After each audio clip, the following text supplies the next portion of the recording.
Welcome, Katharine. Now, not everybody knows Project Drawdown, so give us the elevator pitch. Yeah, so Drawdown is three things in one in some ways. So Project Drawdown is the organization, the nonprofit, that is run by Paul Hawken. And we focus on mapping, measuring, modeling, and communicating the most substantive solutions to global warming. So that's what's happening in Sausalito, California, and with researchers around the world. Drawdown's also a book, a New York Times bestseller that came out last April, the most comprehensive plan ever proposed to reverse global warming, which brings to life 100 of those solutions, technologies and practices that either avoid sending emissions up or bring them back home.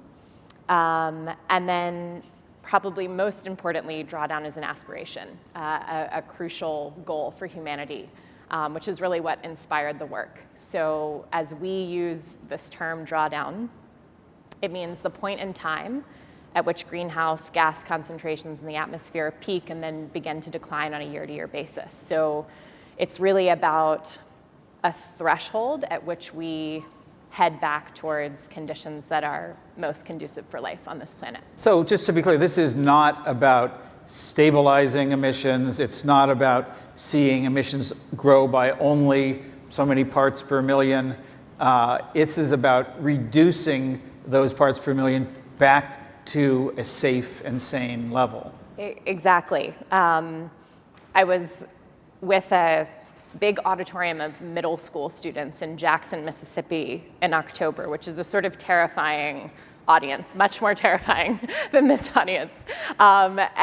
This is only the world's biggest brands and companies. Yeah, so this is all totally fine. 8th graders, that is what will make you shake in your boots.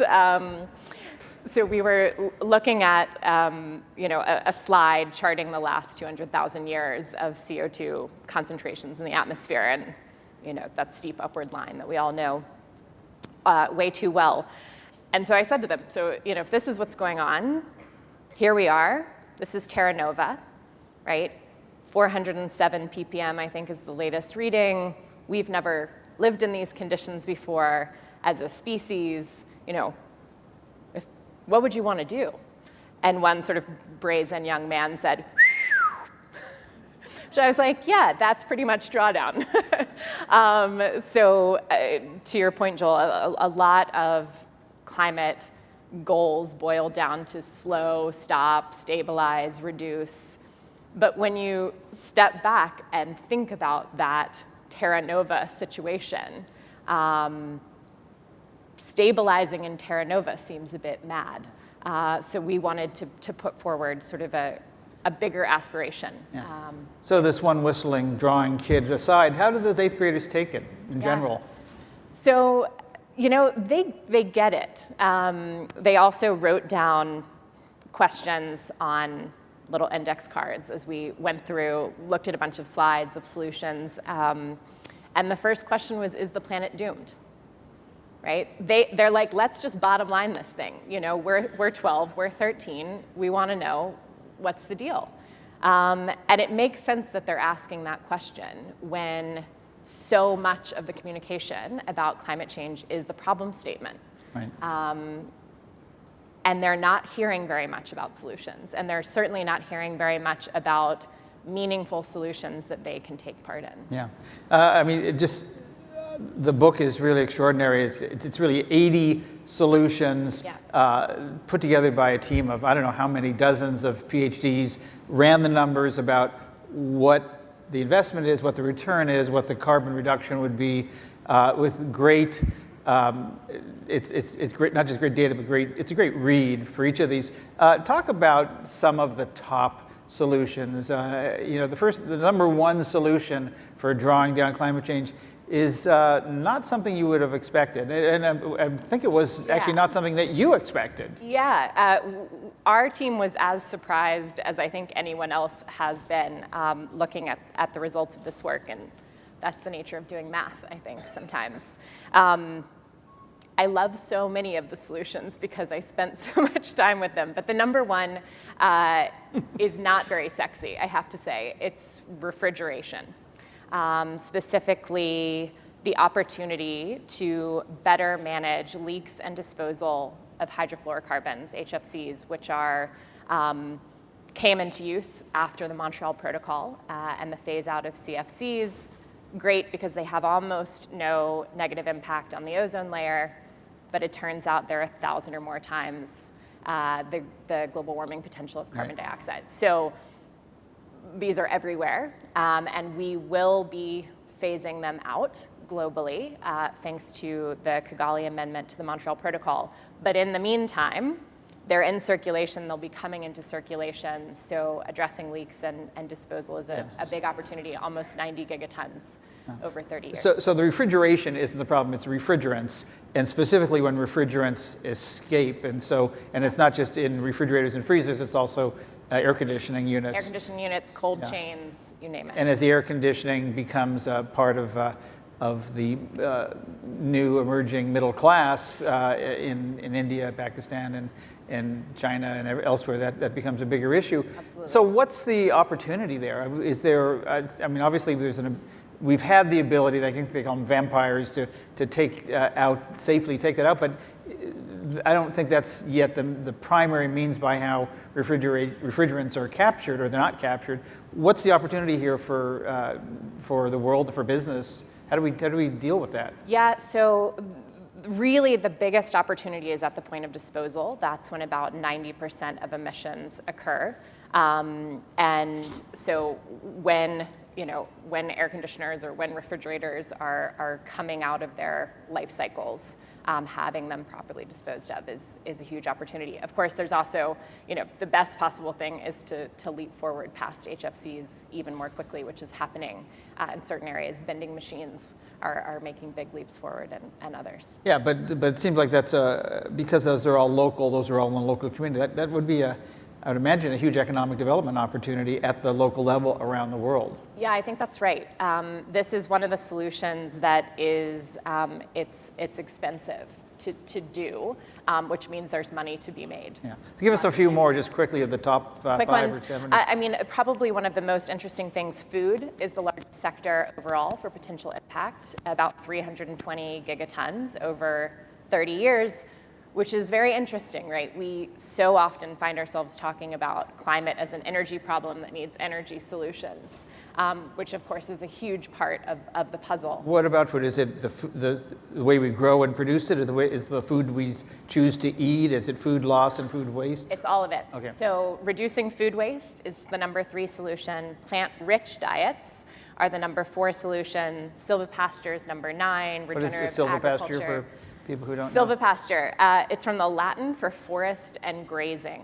So conventional wisdom would tell us that cows and trees don't mix, but this is actually a very ancient system of integrating trees, possibly fruit and nut crops, as well as livestock, which isn't just great for farmers, right? They end up with products coming to market on different timelines, more insulated from risk. But if you compare a pasture with trees to a pasture without trees, the pasture with trees will sequester 5 to 10 times more carbon. Yeah. So a couple more? A couple more. The sector that is nearest and dearest to my heart is the sector focused on women and girls. The number 6 solution is educating girls. Number 7 is family planning. These are solutions that are focused on closing gaps on women and girls' fundamental rights, enhancing their opportunities, empowerment, and well-being that turns out to have positive implications for society and the planet in a whole host of ways. But if you advance education and you advance family planning, you end up with fewer feet making their carbon footprints as of mid-century. So this is about population, I don't know the word, control or stabilization. Is that with the women and girls empowerment? Is that basically the carbon drawdown result? So yes on population, no on control. So we think that really the environmental space has gotten this language wrong for so long, which is that the verb is not control, the verb is empower. So it's about giving women what they say they want and don't have. There are about 210 million women around the world who want access to contraception so that they can manage the size and spacing of their families, and they don't have it. There are about 130 million school-age girls who are not in school currently. Girls who go all the way through secondary school choose to have smaller families. They more actively feel empowered to use family planning, and the children they have are healthier and more resilient. Yeah. So this all sounds good, and it certainly sounds like we're naming the right goal, having big and bold, audacious aspirations. Is it achievable? Well, that's sort of up to us, right? What our team did was set out to do the math on what is possible based on technologies and practices that we already have, we're already using, they're proven, they're scaling. And then to ask the question, okay, if you took each of these and scaled it vigorously but plausibly, globally, between now and 2050, what's the impact you're going to see? Based on the toolbox we have, those 80 existing solutions in Drawdown, we can get to Drawdown by 2050. Mathematically. Yeah. So we are not saying that the bar isn't high. We're not saying that the odds aren't long, but it is possible based on what we're already doing.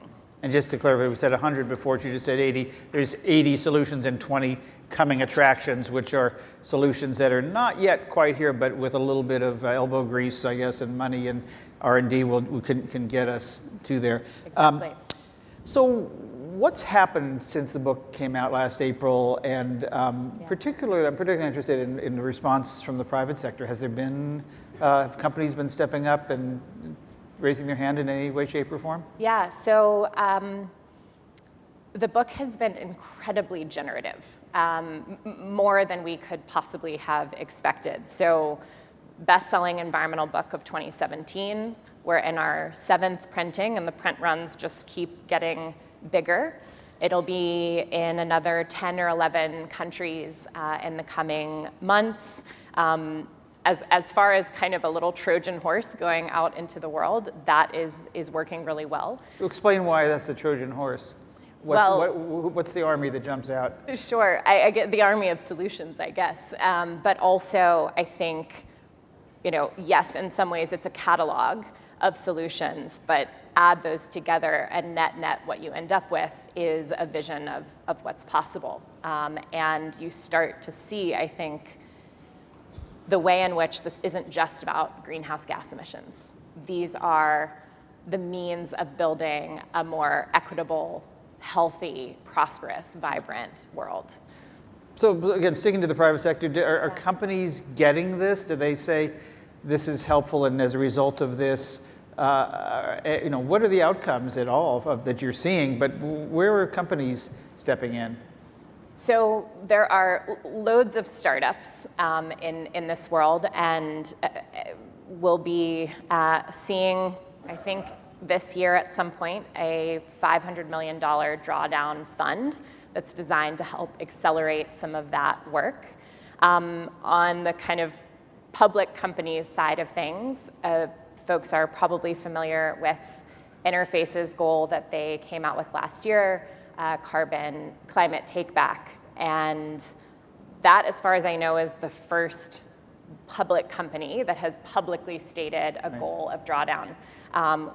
We hear whispers of other things in the works, but I would actually be really interested in to ask this room whether the aspiration of reversing global warming has even been entertained in conversation.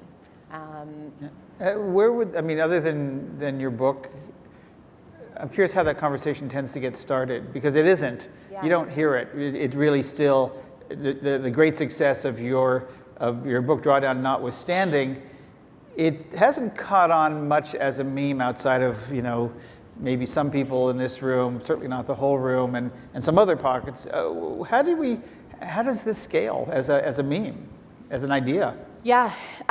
So what we're seeing is that folks are picking this up and running with it from Nova Scotia to New Zealand. So we're a very small full-time team of 5. There's no way that we can possibly, lead the charge of taking Drawdown out into the world, but what we can do is try to help those who want to work on this and with this concept to find one another. So we're kind of fostering and matchmaking within this growing coalition of communities, universities, all sorts of institutions, funders, you name it, folks are stepping forward and wanting to work with this. And I think that's how it grows, right? It's going to be as organic as has been the development of the solutions, right? Part of the reason why we did Drawdown was to reflect back to humanity what we already know, but we just didn't know that we knew it, right? Because we've been out in backyards and fields and companies and forests and halls of government and universities, laboratories, testing and learning and refining and trying again. And that's going to be the nature of this. I think it's going to be much more ecological in its movement than it will be hierarchical and top-down. So what's your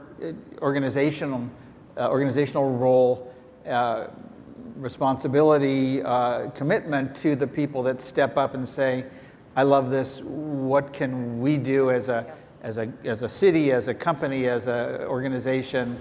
What do you have to offer? So we are a living research and communication project. So we're going to keep doing those things the very best way that we can do them. So we have already modeling is entering kind of its next iteration, looking forward to a second edition of the book in probably spring of 2019. So we want to keep putting forward the best insight and knowledge and analysis about these solutions, and we're working towards making that more and more open source so that we can equip people to take the models and work with them and run with them. On the communication side, I think a book is great. A book is only one Trojan horse, right? So we have other publications in the works, but also curriculum. Looks like a Netflix series, possibly a documentary. So we have to also translate the work into other mediums that will reach people in different ways. That gives a whole new meaning to Netflix and chill, don't you? I think so. I'm going to use that. Okay. I want to get to questions in a second, but what have you learned about, communications, about reframing the climate change conversation? Something we've talked about all the time, something we all know needs to happen. What have you've been trying to do that through this notion of Drawdown? What have you learned? So 98% of the time, our conversations, I think, about climate focus on what we need to do and how to do it, or what is going to happen if we don't do what we need to do. It is really in the nuts and bolts, and that is all great and so important. And I think of kind of analytical rigor as table stakes, right? That's sort of the price of entry to this party.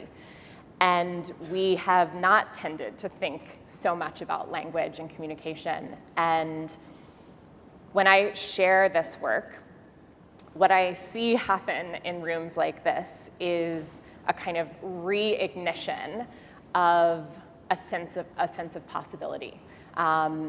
So, we've gotten so good at telling an I have a nightmare speech about climate change, and we have been woefully bad, I think, at articulating a vision beyond averting catastrophe. Yeah. Like, what would we actually want to get out of bed in the morning and work towards? And if the end game is about action, right? It's not just our head, it's also our heart that comes through our hands. And I think we have to be speaking to both of those things. Yeah. Mary Oliver's most recent collection has this wonderful poem called "The World I Live In," and she says, "I have refused to live locked in the orderly house of reasons and proofs. The world I live in and believe in is wider than that. And anyway, what's wrong with maybe? You wouldn't believe what once or twice I have seen. I'll just tell you this. Only if you have angels in your head will you ever possibly see one." And I think we have to help each other have the angels in our head, because just the technologies, just the practices, I don't think it gets us there. I think we need that, I don't know, we need that sort of extra spark, that extra magic of heart. Yeah, I love the idea of aligning head, heart, and hands. That's powerful. Elaine, let's get a question or so in. Yeah, so we've been conducting a series of virtual polls during these keynote discussions, and the poll question that we had here was, has the aspiration of reversing global warming ever been entertained at your company? So those who are participating online within this poll, very unscientific, 73.3% said yes, so that means about 26.7% said no. That said, there's a majority online, obviously, that are thinking about it. So the question is, how can they make it happen? So how can a sustainability team make a business case for prioritizing these strategies? Well, first of all, that is really exciting. I would not have expected 3/4 of folks to say yes. We've even entertained this wild notion. So that's awesome. Look, I think the truth is none of us know how we're going to do drawdown, right? What we know is that we all have to go all in.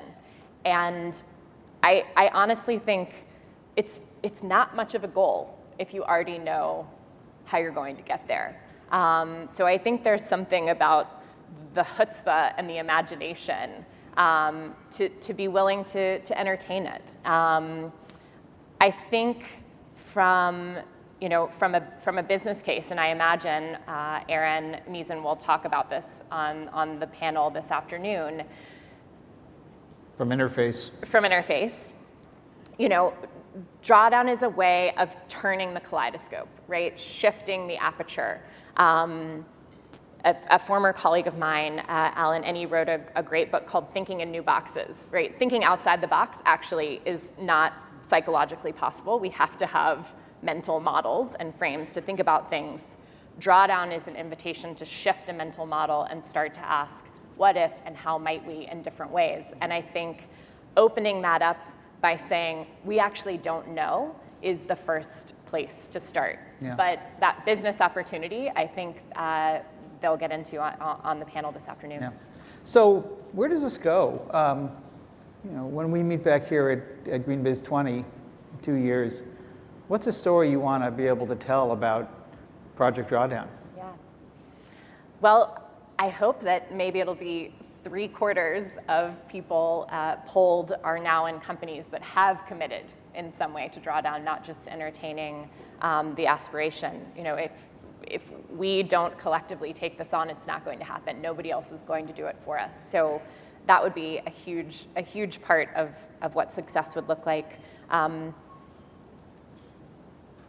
What we really want to see is this term not be thought of as a book, not be thought of as an organization, but be thought of in a generic way, right? Almost in the way that we think about sustainability today, but upping the ante a bit further. So I think if we're at that point sort of talking about reversing global warming as like, of course, that's where we're headed. Yeah. And we've started to make plans and we've started to break that down into sort of actionable strategies. That would be amazing. If you can make the notion of drawdown to be the no-brainer, that of course, why wouldn't we want to do that? Everybody's doing That's drawdown. a huge win. I think the tool that you created, this book, and all the amazing research behind it, and the community of scientists that put it together is a terrific accomplishment. And of course, it needs to go much, much further than that. And so I hope that our audience will